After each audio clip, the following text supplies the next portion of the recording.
Zimbabwe cash crisis worse. Talking about Venezuela once again. Systemic important banks. They removed the one factor you do this thing they're called monetary awareness.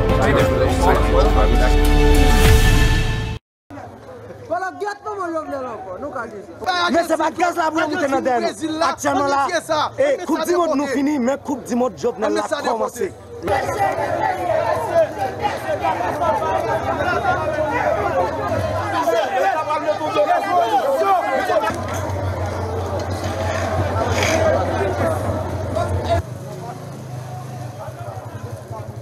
Hey there, hope all is well. Back here today with some RT News updates. In terms of today's title, we're going to be talking about some recent events that happened this past weekend down in Haiti in regards to the government cutting off the subsidization of gasoline prices there with the intentions of spiking prices up a few cents, which caused complete chaos in the country there. And as you can see on my shoulder here, we have some gentlemen in the street letting their voices be heard in regards to the fact that they are not for raising gas prices.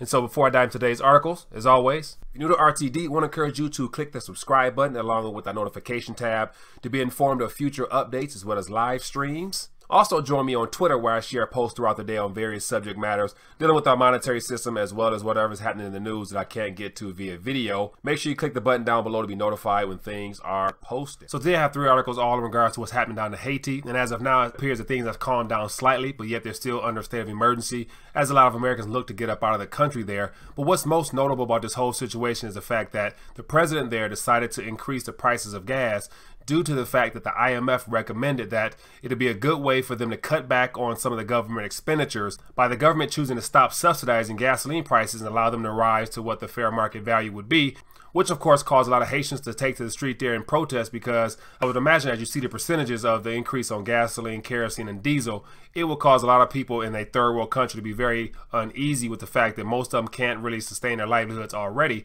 but to nevertheless have a spike in the gas prices there. And so as always, I'm going to leave the articles down below for you to find out more for yourself. But as always, stick around to the very end where I share my thoughts on this whole subject matter here. So here we have the first article here from France24.com, and it gives a very well-rounded viewpoint of what's happening down there over the past weekend. And it says, unrest over fuel prices sparked political crisis in Haiti. So here it shows a hotel that's vandalized and everything is just straight tore apart down there. It says, deadly protests forced Haiti's government to halt plans to raise fuel prices over the weekend. But despite the reversal, protesters have called for a 2-day general strike starting Monday and are demanding the resignation of President Jovenel Moise. Give you an idea what's going on here, it says the government's plans ignited a powder keg of long simmering resentments within hours of its July 6th announcement that gasoline prices would rise 38%, diesel by 47%, and kerosene by 51%, starting almost immediately. So this past Friday night, out of nowhere, the government probably announced on national television that there's going to be raising fuel prices, and we know what happened once this was announced. It says burning tires blocked major roads in the capital Port-au-Prince while groups of armed men took control of several intersections trying to extort money from drivers and pedestrians. It says rioters targeted the shops, hotels, and some of the capital's wealthier districts. Airlines briefly canceled all flights to the main island. Scroll down some more, it says much of the weekend anger stemmed from the country's long-time struggles with widespread poverty and economic stagnation. It says Haiti remains the poorest country in the Americas, with almost 60% of the population living below the national poverty line and 24% below the extreme poverty line. The decision to raise fuel prices was part of an agreement with the International Monetary Fund, which has called on Haiti to increase government revenue, improve services, and boost the economy. Says a framework IMF deal that Haiti signed in February, including provisions for bringing an end to expensive government subsidies for petroleum products. So it seems like wherever the IMF is involved, the end result is always intervening in sovereign government affairs in regards to the fact that typically when the IMF make loans to sovereign countries, those countries then forfeit their rights to make actual sound decisions for the people in those countries. Hence the idea of the IMF recommending that it'd be good to remove the subsidizing of the petroleum there. And of course we know what happened there. But to scroll down a little bit more, you'll understand why people have no fear whatsoever of taking to the streets.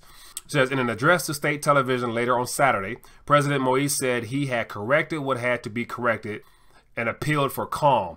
Quote, as soon as you speak, I listen. Because you started sending me this message last night, I received it and corrected what had to be corrected. Quote, to those watching me tonight, I ask you to go home. So this is probably the president being quoted on national television. But many were not satisfied with the moves, and looting and pillaging continued throughout Sunday. Says some insisted that Moise's resignation was the only solution, and then This quote here what sums it all up. It says, if the president stays one more day, the game will take a new appearance. We will cut off roads and burn everything. Why? Because we have nothing else to lose. So here you have the idea of a citizen basically saying that we have nothing to lose whatsoever here. So we're going to basically make sure our voices are heard, and we're going to take to the streets. And as I say here, we're going to cut off roads and burn everything down. Next article here is from the Washington Post. It says, Unrest in Haiti strands State Department workers and American church groups. Give you an idea what's going on here, it says, on Saturday, about 120 Americans and 100 Haitians were forced to hole up in the Oasis Hotel after demonstrators tried to set the building alight and rush past security. It says one guest explained to CNN what she was experiencing. It says, quote, a little bit more calm now, she said. There's still a lot of rioting, things like that going on, but I think it's possible that right now some peace might be restored because of the most recent announcement by the Prime Minister that he was going to delay things, the price on gas. So he can have the idea, more people in the streets rioting, police forces standing there trying to protect things, but yet, once again, when you have nothing to lose, you'll hit the streets with no problem. So more information there if you're interested to read for yourself. Very last article here is from the Miami Herald and has a couple great videos here worth watching, I believe. But it says, as violent protests continue over gas prices, U.S. airlines canceled all flights to Haiti on Saturday. So here we have the idea that in a third world country, Haiti, one of the poorest countries in the region and one of the poorest countries in the world, one thing that's interesting about what's happening in Haiti here is the fact that within a couple of hours of people were on the streets burning, looting, and rioting, all over the idea of the government raising prices there. And so not only do we have events like this in Nicaragua where people hit the streets within a couple hours, but yet it seems like governments nowadays, especially that's borrowed a lot and are heavily indebted and have very small economies there, such as Haiti, all it takes is a removal of some type of subsidization, whether it be with the gas prices here or the entitlement program there or the government welfare program, for people to really get pissed off and hit the streets hard, because the lifestyles they've known up until that point is subject to change. So people are very uneasy these days. It doesn't take much for people to hit the streets. And so one of the things that really made me want to report on this article here was the fact that not only is this the second country that I'm aware of within the last couple months, especially where the citizens have taken to the street and some type of political unrest, basically threatened the government, and in some places requesting that the president look to resign. But yet one thing that really stood out to me is the fact that if this is happening in a second or third world country, imagine the developed nations. They really begin to stir up the emotions of the American population. I wonder what that thing will be, whether it be Social Security, whether it be some type of banking situation or some type of political civil war type of thing that we hear about in the mainstream news here. What could be some of the events that would trigger the American population to hit through the streets the way the Haitians do, or the way the Nicaraguans did, or the way they do in Argentina or in Venezuela? All those nations where they're heavily indebted, the economy's crumbling, the currency isn't worth much, and the people feel like they have nothing to lose.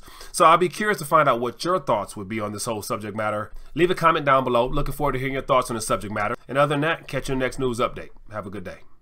The next recession. Recession will be. Will be a recession. We're going to hit a recession. The date of the next recession. A U.S.-only recession typically lasts 8 to 10 months, but a lot of things about this particular one have not been typical. So a crash is coming. Now, whether it's 6 months from now, 12 months, 36 months, no one knows. I go to bed every night, I dream of another recession. If you know what to do, if you have the right plan to set up, you can make a lot of money from this.